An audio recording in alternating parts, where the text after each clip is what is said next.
Salam Nusantara. Pemirsa yang berbahagia, jumpa lagi dalam podcast kita soal Pancasila, kehidupan kita sehari-hari, Indonesia dan Nusantara sebagai bagian dari meramaikan bulan Pancasila. Sebagaimana yang telah kami sampaikan beberapa hari yang lalu, Nusantara Center bekerjasama dengan Pusaka Indonesia dan Foko menggelar acara, program, dan kegiatan bernama Kelas Konstitusi. Hari ini saya kedatangan tamu seorang dosen yang luar biasa, Pak Kun panggilannya, atau nama lengkapnya adalah Kun Wardana Abioto. Katanya tadi saya tanya, Abioto itu adalah nama dari bapaknya yang orang Jawa, sama-sama orang Jawa. Siap. Kita akan membahas hal-hal yang berhubungan dengan Pancasila, hal-hal yang berhubungan dengan teori kuantum, dan hal-hal yang nanti telah dan akan selalu dikerjakan oleh Pak Kun. Selamat datang Pak Kun di acara yang berbahagia ini. Terima kasih diundang Prof. Yudi. Sama-sama. Pemirsa, Pak Kun ini lama mendalami, menuliskan dan menyampaikan gagasan-gagasan kuantum di Indonesia karena beliau punya hipotesa bahwa kuantum menjadi salah satu cara, salah satu metode untuk membangkitkan kejayaan Nusantara. Kita akan eksplor bersama beliau dengan beberapa pertanyaan-pertanyaan dan nanti Pak Kun akan menyampaikan kepada para pemirsa soal-soal yang ia dalami. Pak Kun, coba jelaskan ke kita, apakah ada kemungkinan bangsa ini akan lebih baik dari hari-hari ini? Kalau ditanya mengenai kemungkinan, kemungkinannya sangat besar. Dan kalau kita melihat di dalam dunia yang ada saat ini, dunia yang kita persepsikan melalui panca indera, memang kelihatannya semua linear. Tetapi kalau kita melihat dari dunia kuantum, dunia mikrokosmos, semua probability dan possibility itu sama. Dan sifat kuantum adalah lompatan. Leaping. Ya, sehingga bangsa kita tentunya bisa melompat bahkan menjadi suatu bangsa yang sangat besar, bangsa adidaya. Coba, kita ingin tahu itu. Apa sih sebenarnya kuantum dalam kehidupan kita sehari-hari? Sebagai sebuah akademik, sebagai sebuah kehidupan, agar para pemirsa memahami lebih detail ke kita. Mungkin sederhananya seperti ini. Kalau kita dulu mendengar bahwa bagian terkecil dari suatu benda adalah atom. Dan setelah melalui perjalanan penelitian secara teknis, ternyata di bawah atom itu ada suatu dunia sendiri. Setelah diteliti mengenai subatomik, ada yang namanya kuantum. Dan menariknya, satu-satunya yang bisa mempengaruhi medan kuantum itu adalah pikiran kita. Jadi pikiran kita ini dahsyat sekali. Pikiran kita ini bisa mempengaruhi kuantum tadi, dan dengan konsistensi yang ada, kuantum ini bisa menjadi atom, bisa menjadi materi, bisa menjadi masa depan kita. Jadi kalau secara metode itu bisa dipakai untuk mendorong bangsa ini menjadi lebih baik. Tepat, ya. Yaitu yang terpenting, aset yang paling besar adalah manusia itu sendiri. Sehingga kalau kita melihat bangsa ini, ada yang bilang bangsa dengan natural resources yang sangat besar atau sumber daya alam yang sangat besar. Ya. Tetapi yang lebih besar lagi itu adalah sumber daya manusia. Karena pikiran manusia itu dahsyat. Kita bayangkan, bom atom aja itu sudah sangat besar. Nuklir itu di bawah atom. Ya, bom nuklir lebih besar lagi. Kuantum ya, itu di bawah lagi. Bayangkan. Di bawah itu artinya lebih besar?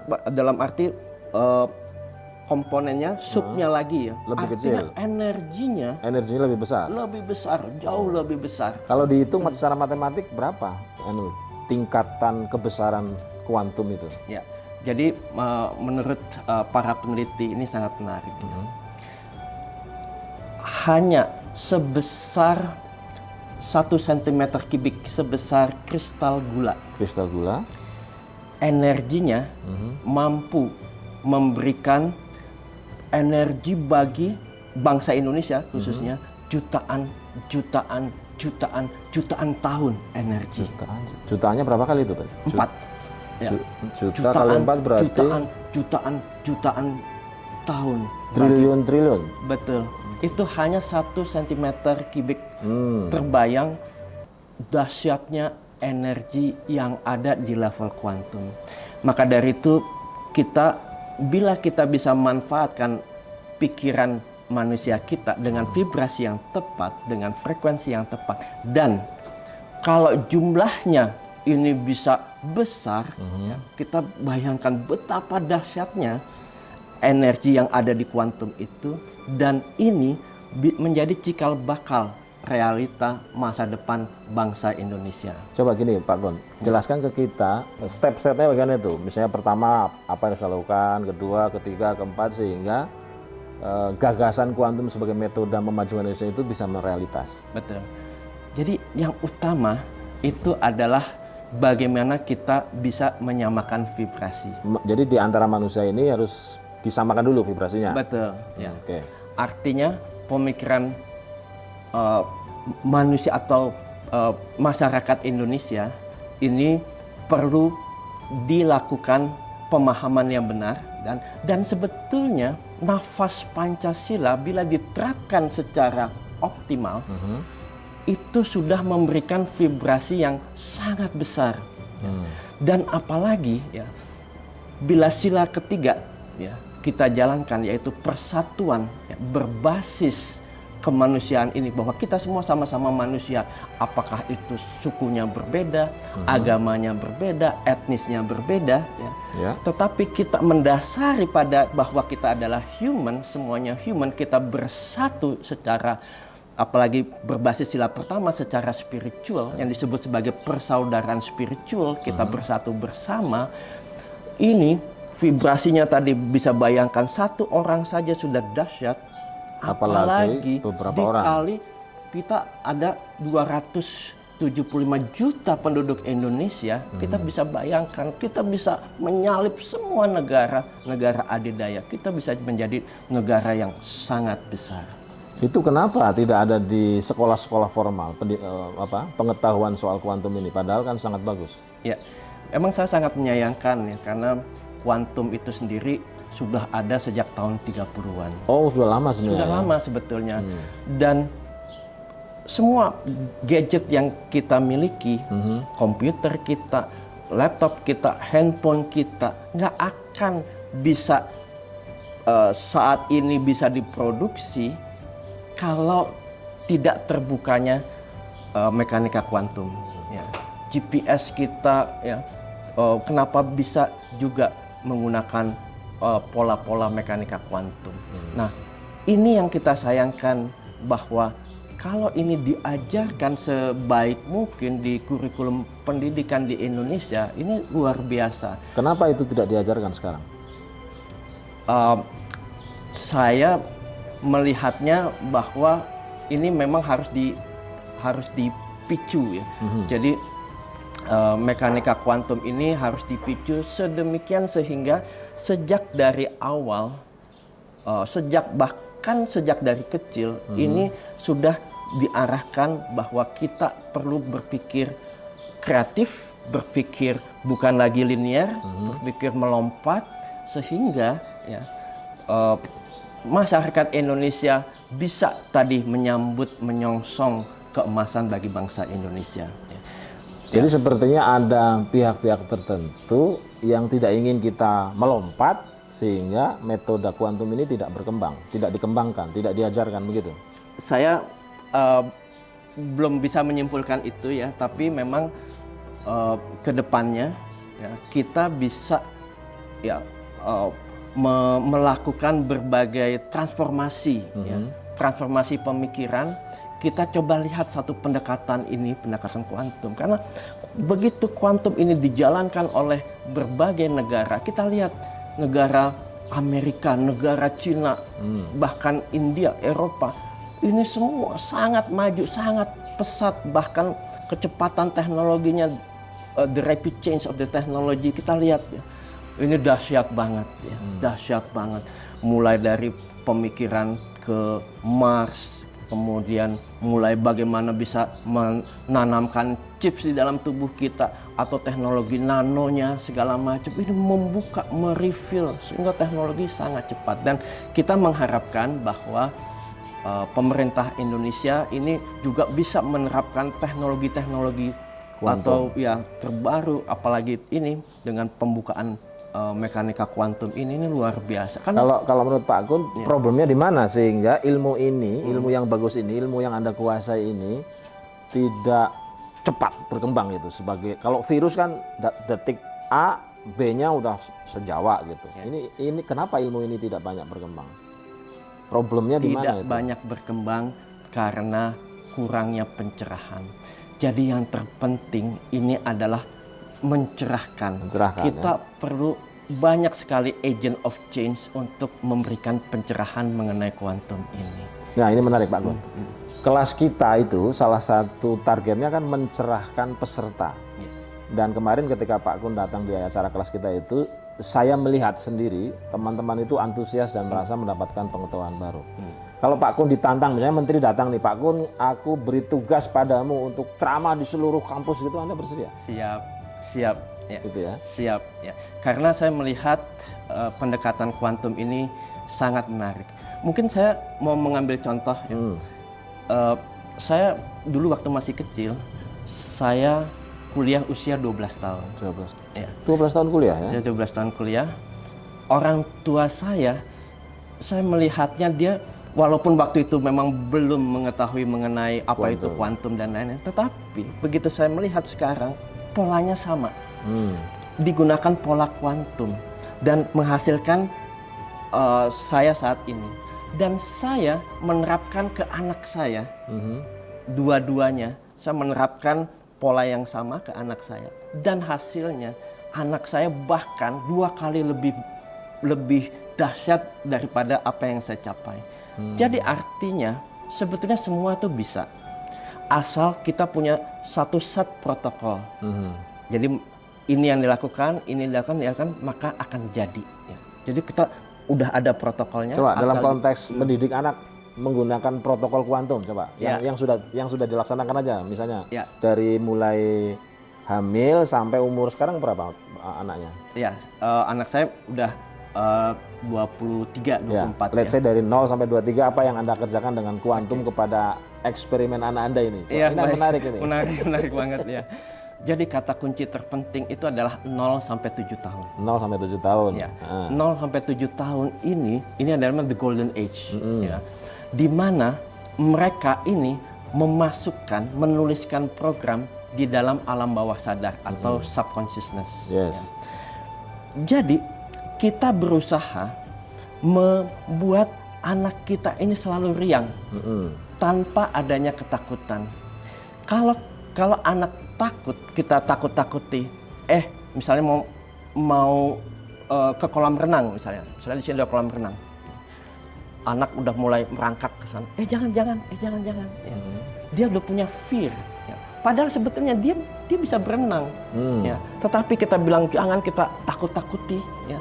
Akhirnya dia nggak bisa berenang. Jadi kita harus melihat ya namanya vibration di dalam kuantum. Vibration itu penting. Ya. Jadi semua ini adalah energi. Energi ini bervibrasi dengan frekuensi tertentu dan polaritas tertentu. Kalau fear itu kita tingkatkan, kalau anger itu kita tunjukkan ke anak, itu dia nulis di dalam subconscious mind-nya 0 sampai 7 tahun. Setelah 7 jadi akan ada di sini. Ya. Dia masih ada di dalam otak itu di gelombang theta. Ya. Jadi programming ya, nulis ya. Dan 0 sampai 7 tahun bila sudah tertulis programnya, maka lebih dari 7 tahun sampai mereka tua, mereka akan menggunakan programming itu. Programming itu bisa jadi dia akan mensabotase alam sadar mereka. Makanya penting sekali. Nah, apa yang dilakukan orang tua dan apa yang dilakukan oleh saya kepada anak saya ya. Ini itu menarik ya. Jadi kita berikan yang namanya encouragement. Kita dorong. Jadi ada yang namanya racun mental di dalam tubuh kita. Ya. Racun mental itu yang utama yang merusak vibrasi ya. Yang satu itu adalah envy, yaitu iri, dengki, fear ya, tadi ketakutan tadi, anger yaitu marah ya. Kemudian jealousy ya, kecemburuan, ada yang namanya intolerance, ya. Oh, intoleran itu bagian dari Iya, itu ya. Oke. bagian dari merusaknya satu vibrasi yang bagus. Dan S itu suspicious, ya, suspicious. Dan yang menariknya lagi, ya, yang juga bisa merusak itu adalah narsis. Ya. Nah, ini kalau kita lihat fenomena-fenomena narsis. Oh, ini karena keberhasilan ini karena saya. Oh, saya bisa begini itu karena saya. Ya. Itu adalah suatu pendekatan egoistik, ya. Kita lebih mengarah kepada suatu teamwork. Bagaimana hidup itu lebih banyak memberi daripada menerima. Bagaimana hidup itu lebih banyak membantu orang daripada kita dibantu orang. Nah, ini kita ajarkan selalu, ya, di dalam tadi di usia-usia yang sangat muda, ya. Dan pada saat itu menariknya, bapak saya mampu melakukan konsep yang namanya edutainment. Jadi education berbasis entertainment. Jadi belajar, ya, sambil bermain. Ya. Lama-lama ini menariknya, ya. Lama-lama sang anak itu merasakan kalau belajar adalah bermain, ya. Kalau gitu saya nggak ada missing apa-apa, teman-teman pada bermain. Tapi saya menganggap ini adalah belajar, ini adalah permainan. Jadi lama-lama kita terbiasa yang namanya dengan education-nya. Ya. Jadi pada saat itu saya nggak missing apapun. Ya. Saya tetap bermain karena saya lihat belajar itu adalah bermain. Ya. Sehingga ya sampai saat ini dan juga bahkan anak-anak saya yang sarjana di usia muda juga tidak merasakan masalah psikologis. Kita juga melakukan kegiatan sosial dengan baik, ya. Tetapi di sini pada intinya kita sudah menanamkan vibrasi-vibrasi yang bagus tadi. Racun-racun mental tadi, hambatan psikologis tadi yang ada di dalam diri sang anak itu bisa dibuang sebanyak-banyaknya. Ya, itu yang penting. Ya. Karena dengan itu, bila vibrasinya bagus, ya, maka sesuai dengan mekanika kuantum, semua vibrasi yang ada di sekitar kita, entah ini meja, tumbuh-tumbuhan, angin, udara, semua itu akan mendukung sepenuhnya apa yang kita inginkan. Itu rahasianya. Jadi rahasianya adalah menciptakan vibrasi yang bagus, menghilangkan mental-mental yang buruk, mengajak yang lain supaya dalam vibrasi yang sama. Betul. Saya bisa buktikan kenapa ini bisa orang percaya terhadap ini itu setelah melalui konsep teori yang namanya the double slit, ya, celah ganda. Ya. Begitu para peneliti melihat di level mikrokosmos, di level kuantum, menembakkan berbagai foton melalui dua celah, ternyata hasilnya ini yang menarik, ya, 1 tambah 1 gitu, ya. Ternyata, ya, hasilnya bisa 2, bisa mau berapa, mau 60, mau berapa yang lain, even 1000 gitu, ya, atau lebih besar lagi. Semuanya tergantung apa, Prof? Tergantung yang mengamati. Tergantung pengamatnya. Tergantung pengamatnya. Ya, kalau pengamatnya yakin, belief dia itu adalah 2, maka yang dia lihat, yang hasilnya itu yang termanifestasi adalah 2. Kalau dia belief itu adalah 50, maka hasilnya itu adalah 50. Jadi semua yang ada, ini semua bervibrasi, benda-benda yang ada bervibrasi, dia subjektif melihat siapa yang mengamati. Kalau yang mengamati itu dia memiliki vibrasi yang tepat dengan mereka, maka akan terjadi interferensi gelombang itu, sehingga dia akan menopang, dia akan membantu semua usaha kita menuju tujuan kita. Ya, ini sangat menarik, ya. Nah, dengan teori observer effect ini, jadi efek pengamat ini, ya, kita membuktikan bahwa pikiran manusia ini dahsyat. Apalagi di dalam mekanika kuantum mengenal adanya namanya entanglement. Kalau kita punya vibrasi yang bagus, kita bisa terhubung ke berbagai komponen, ya. Entah itu manusia di lokasi yang dekat atau lokasi yang jauh, ya. Entah itu bumi, ya, magnet bumi bisa terpengaruh oleh vibrasi positif kita, artinya kita menyedekahkan gelombang elektromagnetik kepada bumi kita atau juga semua planet-planet yang ada. Jadi entanglement ini luar biasa. Pikiran yang sederhana saja bisa memicu berbagai hal yang sangat besar. Itu yang disebut sebagai butterfly effect, efek dari kupu-kupu. Nah, ini luar biasa. Kita bayangkan kalau bangsa Indonesia ini memiliki manusia-manusia yang sadar akan Pancasila, bayangkan efeknya yang sangat besar. Dan saya sangat meyakini bangsa Indonesia bisa menjadi negara adidaya asalkan Pancasila bisa diterapkan, asalkan tadi kita memiliki persaudaraan yang sangat kuat satu sama lain, bersatu dalam naungan bangsa dan negara Indonesia. Menarik, Mak Kos. Coba sebelum saya akhiri, ini kan tadi Pak Kun bilang kuncinya belief, kuncinya percaya. Dalam Pancasila itu seluruh sila-silanya kan juga harus didasari percaya. Tapi Pak Kun, akhir-akhir ini kan sepertinya semua orang itu distrust. Partai A tidak percaya sama partai B, pemerintah tidak percaya sama masyarakat, masyarakat tidak percaya sama pemerintah. Jadi menurut Mas Kun ini sebenarnya bisa diselesaikan ya distrust itu kalau Pancasila ini bisa divibrasikan dengan metode-metode kuantum. Betul. Kuncinya pencerahan. Pencerahan ya. Semakin tadi memisahkan diri satu sama lain, semakin ini melawan hukum kesemestaan, hukum alam ya. Karena begitu kita melihat di dalam dunia kuantum, itu adalah dunia yang penuh harmoni, dunia yang penuh dengan persatuan ya. Itu kalau saya ibaratkan ini seperti tubuh kita, tubuh manusia. Jadi kita melihat, merefleksikan kepada diri sendiri. Ya. Coba bayangkan ya, satu organ tubuh misalnya jantung, dia memiliki sel-sel. Sel-sel tersebut di dalam organ jantung itu, bayangkan ya, kalau sel-sel ini ada yang korupsi misalnya, ya, atau ada yang mendominasi satu sama lain. Ya. Coba bayangkan bagaimana hasil daripada organ jantung ini. Dia bekerja bersatu secara harmonis ya, organ ini.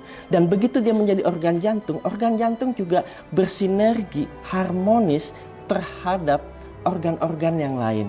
Dengan liver, dengan paru-paru dan lain-lain. Coba bayangkan, andaikan dia memisahkan diri tadi ya. Makanya kita mengenal di dalam mekanik kuantum yaitu singularity. Jadi satu kesatuan, satu keesaan di dalam suatu sistem. Semakin kita memisahkan diri, semakin kita, saya ini adalah A, saya adalah kelompok A, ya. Saya tidak mau terhubung ke kelompok B, saya eksklusif. Ya. Disinilah letak mulai munculnya tadi ketidaksinkronan dan juga ketidakkoherensian yang menyebabkan tadi lambatnya percepatan kemajuan bangsa. Tetapi ya, seperti tadi organ kita begitu mereka bersinergi ya, ibarat kalau makrokosmos itu planet berotasi sesuai dengan orbitnya, masing-masing punya keunikan, punya garis edarnya sendiri. Kita manusia punya perannya, punya garis edar sendiri masing-masing, harmonis, berdansa dengan indahnya, membentuk suatu alunan crescendo ya. Ini kita bisa bayangkan betapa negara ini bisa menjadi cepat berjalan ya.